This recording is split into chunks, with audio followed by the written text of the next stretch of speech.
Example 3, multiply. So we're going to use the distributive property here. Remember, you cannot multiply numbers that are outside the radical with numbers that are inside the radical. So this is just going to have to be 5 root 3 plus, now we can multiply if they're both under the radical. So that is square root of 30 times 3 is 90. Okay, now we need to simplify this. So let's birthday cake 90. You always simplify to see if you can add them together.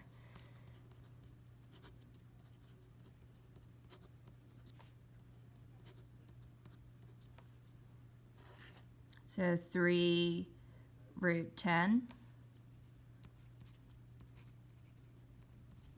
So we can't add them together, but that's the final answer. That's the answer that Math Lab would want. It would not take this answer. It would want it fully simplified. Okay. Again, multiplying, we're going to need to double distribute. So we're going to do square root of 5 times square root of 7. And then square root of 5 times 1. So that's square root of 5 times square root of 7 is square root of 35. Square root of 5 times 1 is plus root 5. And then negative square root of 6 times square root of 7 is negative square root of 42. And negative square root of 6 times 1 is negative square root of 6. Okay, we need to simplify all of these. 35 is not going to simplify. So if you try to birthday cake it, you don't get anywhere. Same with 5. 42 will simplify, I think. Let's see. Oh no, doesn't. So none of these simplify. So that's just your answer,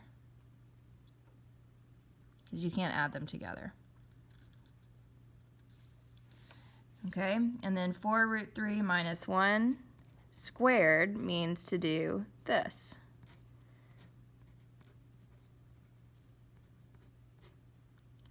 So 4 root 3 times 4 root 3, we're going to do the 4 times 4 is 16.